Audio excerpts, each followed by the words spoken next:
Bueno, en tanto que ponen la presentación, primero agradecer la invitación y saludarlos a todos. Hemos estado 2 días, pero no ha habido mucha oportunidad de conversar mucho porque los han tenido muy ocupados. En esta sala probablemente soy la persona que menos tiene que ver con minería. O sea, yo no vengo del mundo minero, yo vengo más bien del mundo del desarrollo. He trabajado durante muchos años con alcaldes y los gobiernos regionales allá, que son las gobernaciones de ustedes.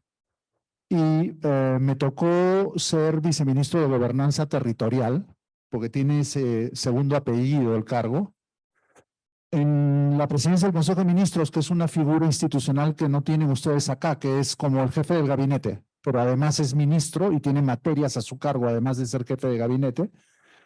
Y a comienzos del 2017 se creó este viceministerio para reunir algunas de esas materias debajo de una sola autoridad.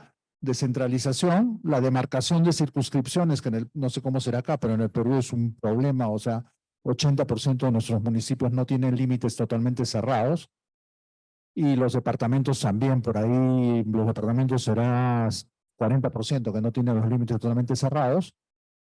Y también debajo de ese viceministerio está la Rectoría Nacional sobre la Gestión de Riesgos de Desastres y la gestión social, la gestión de los conflictos. Ustedes se imaginan la cartera de cosas que tiene que ver uno. Y yo estuve 27 meses en ese cargo, y lo que quiero compartir con ustedes hoy día es principalmente la experiencia de esos 27 meses y ojalá que les pueda servir acá en Colombia, porque muchas de las cosas con el equipo las fuimos aprendiendo haciendo. Perú es un país seguro tan difícil como Colombia, es un país desigual, es un país muy diverso. Ustedes han resaltado mucho que son el segundo país en biodiversidad. Perú es igual también, o sea, pero también arrastra enormes desigualdades entre territorios y entre segmentos de la población. Entonces, cuando al día siguiente de asumir, nomás tuve que ir a atender un conflicto en una provincia que es una de las más alejadas en el Perú, en la frontera con el Ecuador, una provincia amazónica, y desde ahí comenzamos a reflexionar en estas cosas que quiero compartir hoy día con ustedes, que en realidad son ampliar el tablero de los conflictos hacia una discusión de desarrollo. Miguel ha adelantado algunas cosas. Si ustedes ven en RIMAY, una de las acciones es un piloto de desarrollo territorial. La Comisión Presidencial para proponer una política de minería también priorizó impulsar un piloto de desarrollo territorial, porque eso venía de todas estas reflexiones que se hicieron en esos meses en coordinación y en trabajo compartido con muchas dependencias del Estado peruano. ¿Y qué fue lo principal que hicimos? Fue apostar por el diálogo. Acá hay una definición de la Defensoría del Pueblo nuestra sobre lo que significa diálogo, pero lo principal creo es que ayer conversábamos con Mónica sobre eso. En el diálogo lo principal en países como los nuestros, donde el Estado históricamente ha estado lejos de la gente, y en particular de la gente que está en minería artesanal y está en muchas otras actividades que se mueven en el borde de lo legal, es que el Estado ha estado históricamente lejos de ellos. Entonces, lo primero cuando se llega es construir confianza. Suelo contar esta anécdota. En ese lugar que tuve que ir a los 2 o 3 días de haber asumido, me llamó mucho la atención el descreimiento, la falta de fe que había en la mirada de la gente. Era la primera vez que un viceministro llegaba a ese municipio, y yo llegué en mi helicóptero pues como Superman, y tuve que caminar hasta el lugar donde iba a ser la reunión largo rato, y todo el pueblo estaba a lo largo de las vías, esperando al viceministro, pues no había venido nunca un viceministro, pero la desesperanza en las miradas fue lo que más me impresionó. Entonces, el primer paso era simplemente que confiaran en lo que yo decía. Y eso es un paso que es enormemente complicado y que necesita un proceso. Y para eso lo primero que hay que hacer, quien va, es reconocer al otro. Reconocer al otro como igual que tú. Aunque la ciudadanía de nuestros países sea de baja densidad aún, hay que reconocerlos como ciudadanos, como iguales a ti, aunque yo tengo 1,85 m y use barba, ¿no? Porque era como que ya Francisco Pizarro a Condorcanqui, ¿no? Pero tienes que sentarte y hablar como ellos y con ellos. Y eso es, creo, una de las cosas más importantes que se aprendió en toda esta experiencia. ¿Y por qué, de alguna manera lo he adelantado, por qué apostamos por el diálogo? Porque yo no estaba seguro de estar del lado bueno. Porque nuestro país tiene enormes déficit de servicios e infraestructura pública, en particular en aquellos lugares donde hay minería. Porque los lugares donde hay minería, y en particular la minería artesanal, son lugares rurales o amazónicos, donde es donde menos presencia tiene el Estado. Entonces, yo sabía que yo tenía rabo de paja en tanto que representaba al gobierno nacional, porque les debíamos muchas cosas, pero no solo nosotros, sino las propias empresas privadas, sobre todo en los lugares donde hay mediana y gran minería, o todas las zonas costeras nuestras que están dedicadas a la agroexportación, son grandes empresas que conviven con comunidades locales, y la gente dice, pues, o sea, si usted extrae mi riqueza de mi tierra, o sea, déjeme algo. Entonces, con el Estado hay una demanda muy fuerte de infraestructura de servicios públicos, porque hay enormes brechas en saneamiento, en educación, en salud. Hay colegios, pero son de muy mala calidad. Y no digamos seguridad ciudadana, ¿no? O sea, la Policía Nacional en muchos lugares ni siquiera está, porque no tenemos puestos policiales para todos los distritos. Pero también hay una expectativa sobre las empresas que generan riqueza en los municipios rurales. Usted tiene que darme una parte de lo que está sacando. Entonces, esos dos factores, la expectativa sobre la acción del Estado y la expectativa sobre la acción del privado, son muy importantes para explicar los conflictos en el Perú. Y si no somos conscientes de eso y no comenzamos a generar mecanismos que permitan que tanto Estado como empresa privada respondan a esa expectativa, podemos ir 50,000 veces a hablar con la gente y la gente va a seguir pateándote, porque lo que quiere es generar una oportunidad para poder recibir. Entonces van a mantener el conflicto, van a crear un montón de posiciones y argumentos en tanto no sientan que pueden o recibir producto público o recibir renta privada. Esto es simplemente, esta es diapositiva universitaria y no pretendo enseñarles nada, simplemente quiero hacer un pequeño paréntesis para que tengamos claro un concepto común de lo que es un actor. Cuando hablamos en estos casos, los actores son actores colectivos. Por más que hay líderes, y hay que trabajar con los líderes, y los líderes llevan la voz de esos actores colectivos, pero hay que ser conscientes que estamos hablando con actores colectivos. Y eso va a ser muy importante para una cosita que quiero compartir después con ustedes sobre la composición de esos actores colectivos. Pero tengamos claro que de eso se trata. No estamos negociando con personas, estamos negociando con personas que representan comunidades. Podemos discutir la representación. En muchos casos en el Perú hay figuras que se llaman frentes de defensa y federaciones campesinas que tú dices, no representa a nadie, pero él está viniendo en representación de un actor colectivo y si no sabes considerar eso en el diálogo, puedes cometer errores muy graves en la gestión del proceso. En ese marco, quiero compartir algunos consejos bien concretos a partir de la experiencia sobre cuáles son los desafíos del diálogo territorial, y he puesto una lista en el lado derecho, porque en el Perú, como en otros, y eso fue una decisión que me pidió Beatriz, como en otros países de América Latina, no quiero decir Colombia en particular, sino muchos de nuestros países, tenemos que tener lo que decía, una disposición muy clara al reconocimiento y a la aceptación del otro en sus diferencias con respecto a nosotros. O sea, cuando vamos desde Lima, cuando vamos desde Bogotá, inclusive hay problemas de lenguaje, que no hablamos, no decimos a determinadas cosas igual. Hay problemas o diferencias de cómo entendemos algunas cosas en la vida.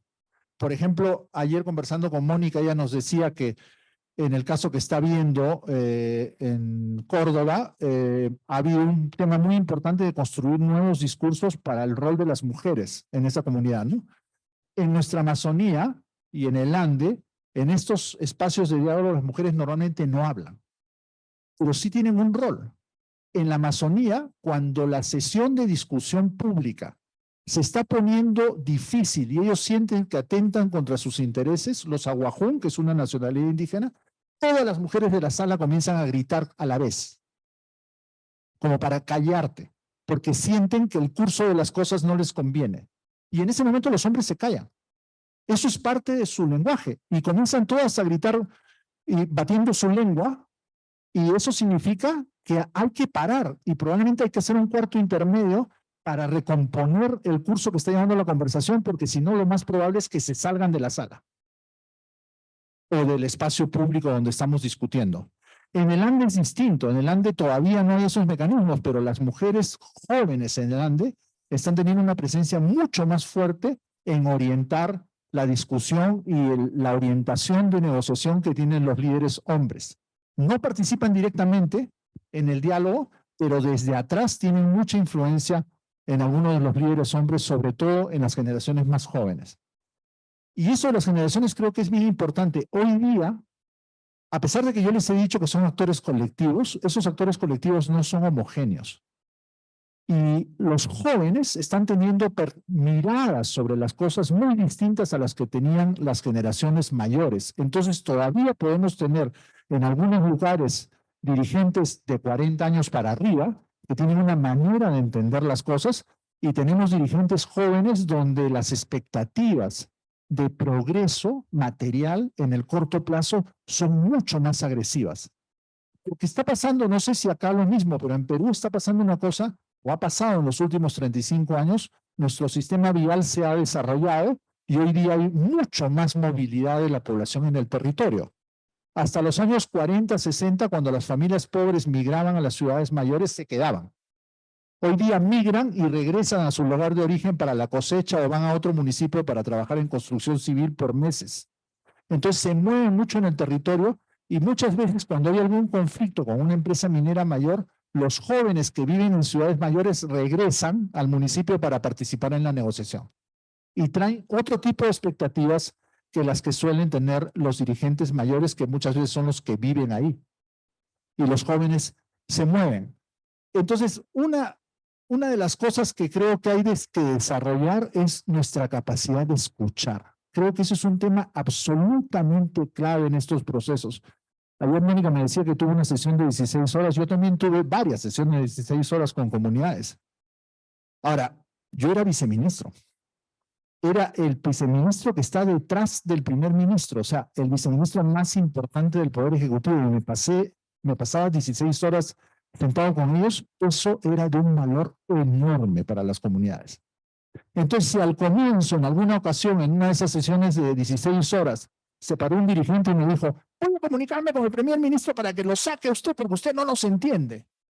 Después, con el tiempo, eso se comenzó a convertir en confianza, a un punto que a veces, cuando iban representantes de otros ministerios a determinados conflictos, me llamaban por teléfono y me decían: vice, tiene que venir usted, porque usted sí nos escucha.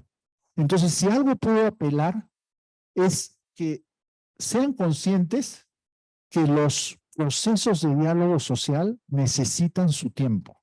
Hoy día muchos de la tecnocracia de nuestros estados nos exige resultados pronto en esta lógica de gestión por resultados, y todos nos piden indicadores y productos. Pero estos procesos necesitan su tiempo.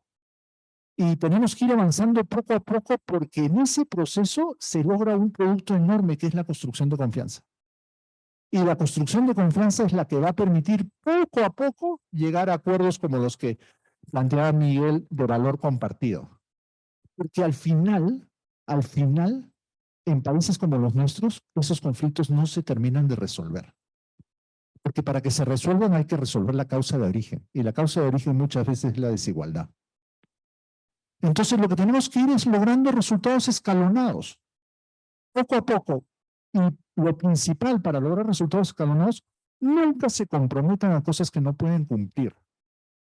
Ayer Mónica me decía que en el caso del Estado colombiano sí hay una cierta seguridad que si se compromete a hacer una pequeña obra o un servicio en un municipio remoto, lo hace. En el Estado peruano, si algo me pasaba a mí cuando yo estaba en medio de una sesión de 8 o 10 horas, es que yo no tenía confianza en a quién representaba, porque tenía mucha duda que el Estado peruano fuera capaz de cumplir con el proyectito o con la mejora del servicio que ellos estaban pidiendo. A veces era porque había una comisaría de la Policía Nacional y pedían que aumenten 2 policías, porque en los turnos en la noche no había policía. Sí, a veces era simplemente que pedían que pudiera venir hay un servicio para los médicos que recién se reciben, que tienen que hacer 1 año en los establecimientos de salud rurales, para que mandaran a un serumista, porque ese establecimiento de salud estaba solo a cargo de un enfermero.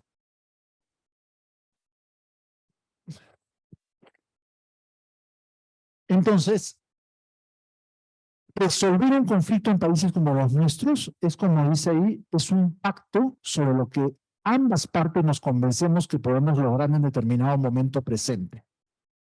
Por lo tanto, es un proceso.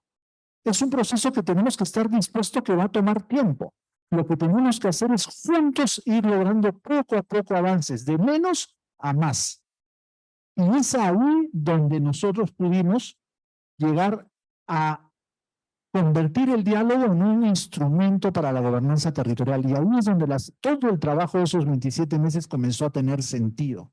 Porque si viene a la derecha, el proceso de diálogo territorial, el punto 1 dice el relacionamiento con los actores, el 2 la gestión del diálogo, el 3 producto de eso la construcción de confianza, y con la construcción de confianza los espacios de encuentro se van asentando, comienzan a confiar en los que vamos a representación del Estado, comenzamos a lograr que las empresas cumplan sus compromisos, entonces la comunidad va confiando en los espacios. Hay un caso que vamos a compartir después con ustedes, con Miguel, donde costó mucho crear una mesa de diálogo provincial con 7 municipios y un montón de comunidades campesinas. Y el esfuerzo fue tan sostenido que con los meses ellos mismos nos pedían que fortalezcamos ese espacio provincial, porque habíamos construido confianza. Pero lo que sigue ahí es, recién ahí podemos pensar en la construcción de objetivos compartidos. Entonces, lo que les planteó a Miguel es el camino. Y felizmente en el Perú incluso el sector privado está llegando a esa conclusión. En este momento estamos haciendo un trabajo con otros colegas para una institución que se llama Instituto de Ingenieros de Minas en Perú, que no es un gremio, es un instituto formado por profesionales de distintas ramas que tienen que ver con minería, desde empresas, academia, etcétera. Y desde el sector privado ha nacido la iniciativa que sigamos explorando y profundizando en esto que Miguel ha compartido con ustedes como espacios de diálogo y convertirlo en una estrategia concreta que se le pueda proponer a las empresas para que construyan valor compartido en espacios territoriales. Y eso, la base de eso es construir una nueva relación entre empresa privada, Estado y comunidades territoriales. Si las empresas siguen creyendo que su negocio solamente es hacer minería, o las agroexportadoras de espárragos, o las de hidrocarburos, como un caso que voy a compartir ahorita, si Beatriz me da 5 minutos para hacerlo, tienen que aliarse con los lugares donde trabajan. Si no, no es sostenible su actividad. Hoy día en el Perú esa crisis de confianza que decía Miguel es porque muchas grandes empresas mineras están teniendo un clima de conflictividad tan fuerte alrededor de ellas que puede inclusive comprometer la sostenibilidad de la actividad. Bueno, ya lo dejaré esto porque por el tiempo no me lo permite, pero esto es un poco la presentación va a quedar, es un intento de especificar los roles que tienen los distintos actores en esfuerzos de gobernanza territorial. Entonces, lo primero es que el gobierno nacional tiene que aprender a bajar a los territorios. Lo segundo es reconocer el rol de los gobiernos territoriales, porque los gobiernos territoriales, tanto las gobernaciones como las alcaldías, tienen la posibilidad de estar más cerca de la gente y pueden ayudar a organizar esos espacios de diálogo. El tercero es cómo se organizan las comunidades desde sí mismas para poder tener representaciones legítimas que permitan llevar su voz en esos espacios. Y finalmente, lo que llamamos alianzas privadas para el desarrollo territorial, que es que las empresas que generalmente son extractivas, piensen que tienen que volverse en socios del desarrollo del territorio si es que quieren convivir muy largamente con las comunidades. O sea, no puede salir una empresa minera después de 40 años de un municipio sin dejarlo en otra situación de que cuando llegó.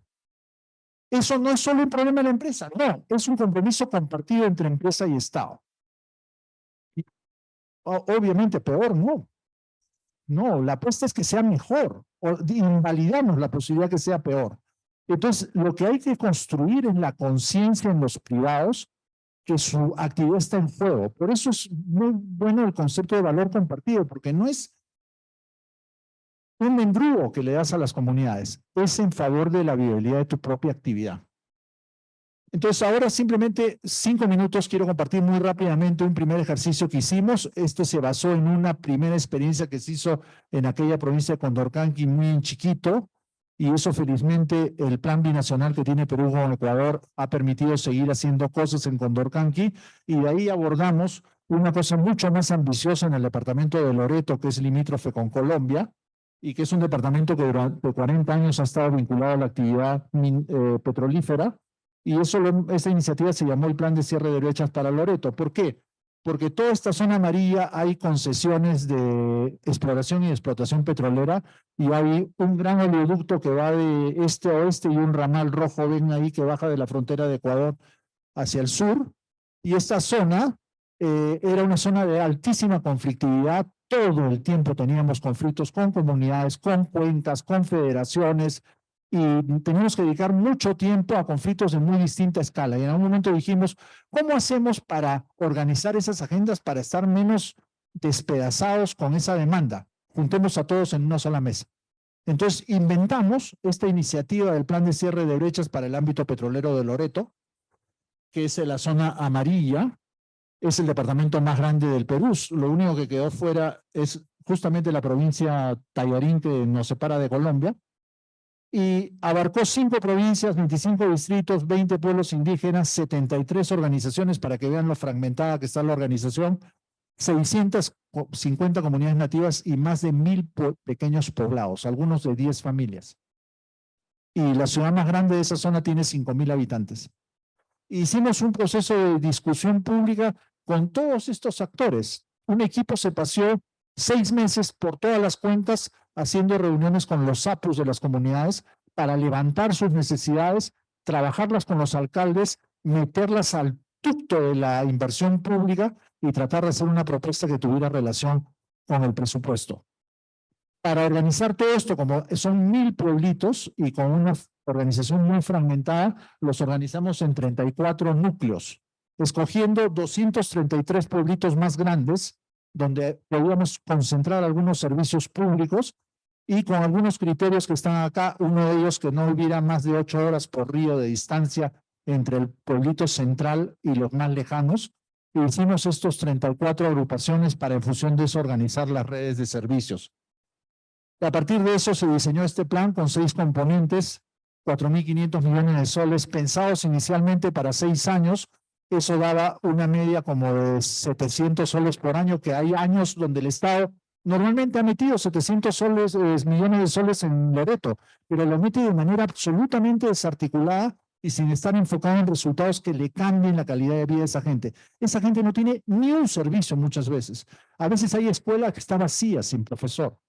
Y la idea es que tuvieran un estándar mínimo de servicios, todos por igual. Un embarcadero para que lleguen por río, desembarcan en unos lodazales asquerosos, poniendo en riesgo su vida. Entonces hicimos un diseño de unos embarcaderos básicos, veredas peatonales para unir pueblitos cercanos, y salió esta propuesta. Y tenía todo un escenario, un diseño de gobernanza, además de los núcleos, crear un comité de coordinación regional liderado por el gobernador, donde el gobierno nacional bajaba a Loreto para coordinar y hacer seguimiento, un convenio con una agencia de cooperación internacional para que nos ayude en el trabajo, digamos, en la ingeniería de fortalecer los núcleos dinamizadores, pero además que ayude a las empresas petroleras. Todas las petroleras de la zona se comprometieron con el plan. Todas dijeron, mis programas de desarrollo económico los voy a enmarcar en el plan. Y la Agencia de Cooperación Internacional les iba a dar asistencia técnica porque ellos ya habían probado esa estrategia en Condorcanqui, y una unidad de coordinación y seguimiento de resultados en la presidencia del Consejo de Ministros. ¿Por qué no se hizo esto? Porque solamente la ministra de Economía y Finanzas no quiso. Los otros 18 ministros firmaron el decreto, salvo ella. ¿Por qué? Porque le quitaba el poder que tiene nuestro Ministerio de Economía y Finanzas de todos los años decidir cómo asigna. No sé si es así el Ministerio de Hacienda de ustedes igual, pero en Perú tiene un poder enorme el Ministerio de Economía y Finanzas.